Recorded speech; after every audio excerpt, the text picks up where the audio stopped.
प्रभाव की विभक्ति हुई थी। अघासुर वर्णाक्ष प्रदुभाव में क्या दिया था? उसको क्या दिया? श्राप दिया था। किसने दिया था? बाणाक्ष ऋषि ने। उनका शरीर कैसा था? टेढ़ा मेढ़ा था। क्या था? टेढ़ा मेढ़ा था। और जो अघासुर था वो कौन था? अघासुर कौन था?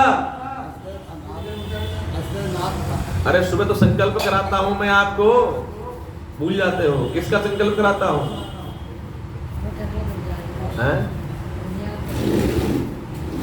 संकल्प किससे करते हो? तो प्रातः काल में संकल्प कराता हूं। किसका संकल्प होता है? कौन से देवता? पृथ्वी देवता, पृथ्वी माता, गंधर्व देवता, यक्ष देवता। तो ये जो अघासुर था कौन था? गंधर्व पुत्र था। कौन था? गंधर्व पुत्र। विचरने के लिए पृथ्वी लोक पर आए और उन्होंने मृग ऋषि को देखा और शरीर ऐसा था, चलने में बहुत ज्यादा उनको कष्ट होता था। तो पीछे किसने देखा? उबदक ऋषि पुत्र ने देखा। गंधर्व। गंधर्व का कार्य क्या होता है? ये कहा जाता है गंधर्व और गंधर्वियां सबसे सुंदर रूप का प्रतिभाव प्राप्त करते हैं। सबसे सुंदर रूप होता है किसका? सबसे सुंदर रूप किसका होता है? गंधर्व का। और गंधर्व में उनका कार्य क्या होता है? नृत्य करना, संगीत में प्रतिभाव, ताल के साथ में आनंद का प्रतिभाव, भक्ति करना। प्रतिभाव विभक्ति हुई। और जब आगे वृक्ष ऋषि जब चल रहे थे तो पीछे खड़े खड़े जो था गंधर्व पुत्र जो है मुस्कुरा रहा था, हंस रहा था, हास्य प्रदान कर रहा था। क्या? हास्य प्रदान कर रहा था। एक बार हंसा, दो बार हंसा, तीसरी बार हंसा। ऋषिराज ने बोला कि देखो, किसी का हास्य प्रदान नहीं करना चाहिए। हमें आज इस कथा के माध्यम से एक बात मैं आपको बताना चाहता हूं, जीवन में किसी का भी हास्य प्रदान मत करो। कोई कुरूप है, स्वरूप है, ये भगवान की देन है। किसकी देन है? भगवान की देन है। जीवन में हम कहीं जाते हैं, कहीं मार्ग में जाते हैं, तो किसी का आप अपमान मत करो, किसी का हास्य प्रदान मत करो। जो उसको स्वरूप भगवान ने दिया है, उसके कर्मों के अनुसार उसको दिया है। और अगर आप उसमें हास्य प्रदान करते हो, ईर्ष्या करते हो, घृणा करते हो, तो उस पाप का भाग आपको प्राप्त हो जाता है। बोलो हरि नारायण। तो ऋषिराज ने कहा कि हे गंधर्व पुत्र, जिस प्रकार से तुमने मेरे शरीर का हाथ प्रदान किया है और जिस प्रकार से तुम मेरे शरीर को देखकर इतना हंस और प्रभाषण कर रहे हो, मैं तुम्हें श्राप देता हूं। मैं तुम्हें श्राप देता हूं कि जो मेरा शरीर, ये तो भगवान की देन है। ये जो मेरा शरीर है, ये मेरा भगवान की देन है। मैंने अवश्य कोई ऐसे कर्म किए होंगे जिसके अनुसार मुझे ये शरीर भगवान ने मुझे दिया है। लेकिन तुम्हें तो भगवान ने बहुत अच्छा स्वरूप और सुंदर दिया है। मैं तुम्हें श्राप देता हूं कि जिस शरीर प्रतिभाव में प्रतिभाव का भाव उत्पन्न किया है, उसी शरीर को तुम स्वतः प्राप्त हो जाओगे। क्या करोगे? स्वतः नाग प्रतिभाव को प्राप्त हो जाओ। मैं इस शरीर के माध्यम से चलकर भोजन पुष्प आदि को ग्रहण कर लेता हूं, लेकिन तुम्हारा शरीर इतना बहिरम हो जाएगा कि तुम भोजन को भी प्राप्त नहीं कर पाओगे। ऋषाद श्राप दिया, वो क्या बना? अघासुर बना, अजगर का शरीर प्राप्त हो गया। त्राहिमाम त्राहिमाम, क्या कहता है? हे ऋषिराज, मुझे क्षमा करो, मुझसे घृणा अपराध हुआ है, अघन्य अपराध हुआ है, मुझे क्षमा करो। मुझे इस वक्त उससे कर सकते हैं, लेकिन जो ऋषिराज थे बहुत दयालु थे, बहुत ही दयालु थे। उन्होंने उससे कहा कि क्योंकि तुमने मुझसे क्षमा प्राप्त की है, श्राप देना मेरे हाथ में है, उसको वापस मैं नहीं ले सकता, लेकिन आपके उद्धार के लिए एक बात जरूर कह सकता हूं। क्या? कि आपका उद्धार द्वापर युग में भगवान श्री कृष्ण के द्वारा होगा। पाप रूप है, श्राप मुक्ति थी, गंधर्व था, मुक्ति थी, तो भगवान श्री कृष्ण है। उन भगवान श्री कृष्ण अघासुर को श्राप मिला, वो अघासुर बना, वो राक्षस की प्रजाति योनि में चला गया। उसके बाद उसने कितने युग, सतयुग से लेकर द्वापर युग तक उसने हृदय भाव अपराध किए, और भगवान श्री कृष्ण की अनुपमा हुई। अघासुर उसके पास जाता है, अघासुर जाता है, अघासुर क्या करता है, वन में जाकर बैठ जाता है, अपना मुंह बड़ा कर लेता है, लीला रचता है, और उसके बाद दुनिया भर के जंगल ग्रहाधिपति छप जाते हैं और अपना मुंह बड़ा कर लेता है। मनचुका को पता चलता है, इससे पहले ये तो ये कोई गुफा नहीं थी, अचानक ये गुफा कहां से आ गई। बदभाव प्रति कृष्ण कन्हैया को पता चल गया, ये तो अघासुर है, इसका उद्धार का समय आ गया है। उन्होंने कहा कि नहीं, इसके अंदर नहीं जाना। किसने कहा? मनचुका ने, इसके अंदर मत जाना, जाना है। सभी लोग अंदर गए। जैसे ही सभी लोग अंदर गए, वैसे ही उसने अपना मुख अघासुर ने बंद कर लिया। बंद करने के उपरांत में भगवान श्री कृष्ण ने अपना रूप विराट करना आरंभ किया और उसके सर को फाड़ दिया। और श्री कृष्ण कन्हैया लाल की जय हो। इस प्रकार से अघासुर की मृत्यु हुई। प्रकट हुआ, भगवान श्री कृष्ण के चरण वंदन किए और वो अपने धाम में चला गया।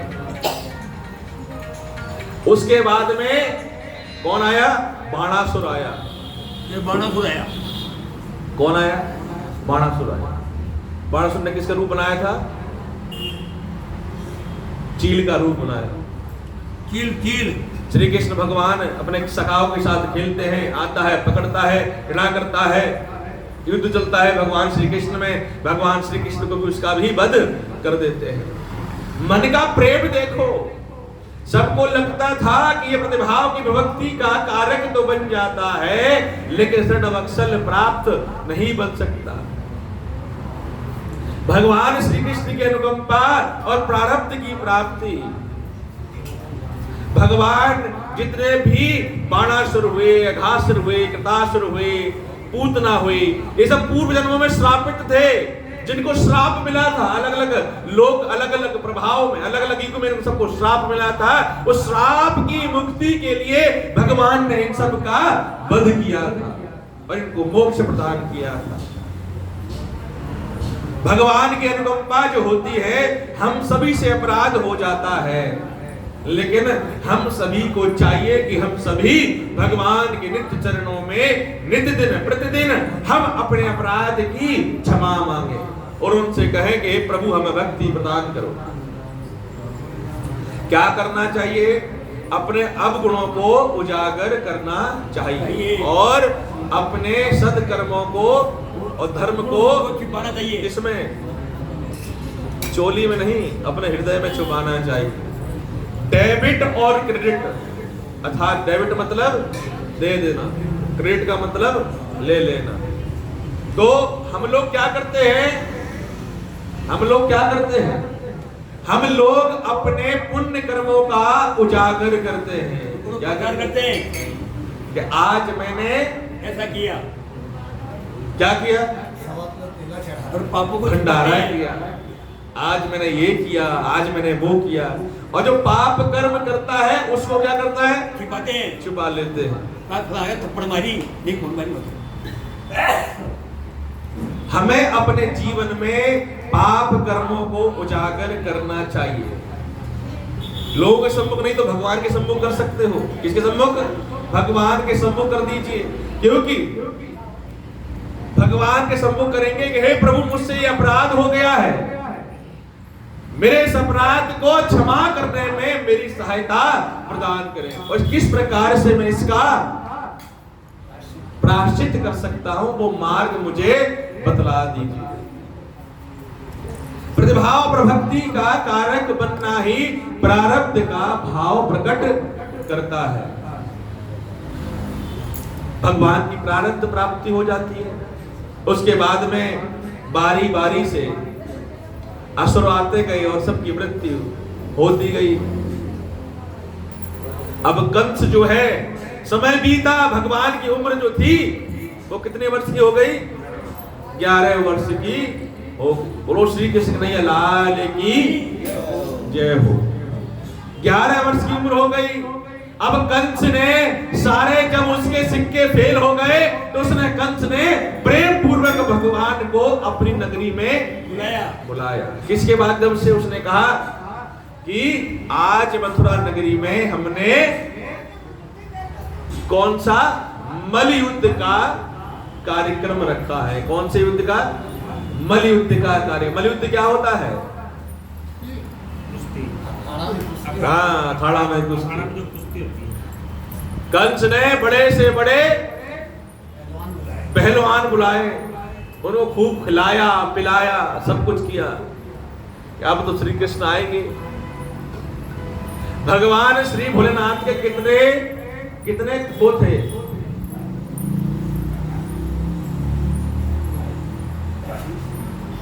भगवान श्री भोलेनाथ के बाण और धनुष, कितने धनुष थे भगवान के, भोलेनाथ के? कौन कौन से? एक तो जो परशुराम जी, वो राम जी तोड़े, एक भगवान कृष्ण जी तोड़े, और एक परशुराम जी जिसकी रक्षा कर रहे थे वो तोड़ा नहीं, उनको भगवान श्री राम। हाँ, श्री राम जी तो वो जानती से भगवान श्री कृष्ण, भगवान श्री भोलेनाथ के 3 धनुष थे। हाँ, 3 धनुष थे। प्रथम धनुष जो था वो था परशुराम के पास। हाँ, दूसरा जो धनुष था वो था जनक जनक जी के पास, और तीसरा जो धनुष था वो किसके पास था? बांधवद राज्य के पास था, जो कि कंस के वंशावली में थे, उनके पास था। तो लीला भगवान की हुई। अब प्रेम का भाव विभोग हुआ, तो जब पता चला तो भगवान श्री कृष्ण के पास बुलावा कौन लेकर आए थे? कौन लेके आए थे? भगवान श्री कृष्ण को वहां ले जाने के लिए कौन लेके आया था? वो ना, अभी तो नाम बताया था मैंने। आज वो ना ही नहीं नहीं नहीं, और नाम थे, अभी तो बताया था। बताए हैं। चारूर कौन थे? कौन थे? उनको मंत्री पद बनाया गया, और दुर्योधन ने प्रेम भक्ति उनको भी मोहित कर लिया। उनको पता था, और भगवान के पास भेजा, किस नंद बाबा के पास। यशोदा मैया ने मना कर दिया। क्या कह दिया? मना कर दिया, मैं नहीं भेजूंगा। भगवान के बहुत बड़े भक्त थे चारूर। कौन थे भगवान के? भगवान श्री कृष्ण के बहुत बड़े भक्त थे, यादव वंश में। चारूर जो थे बहुत बड़े भगवान के भक्त थे। लेकिन चारूर के अंदर ये अहंकार आ गया था। अब भगवान को लीला रचनी थी, अहंकार भी तोड़ना था। मना मनमूली हो गई। माता यशोदा और नंद बाबा माने।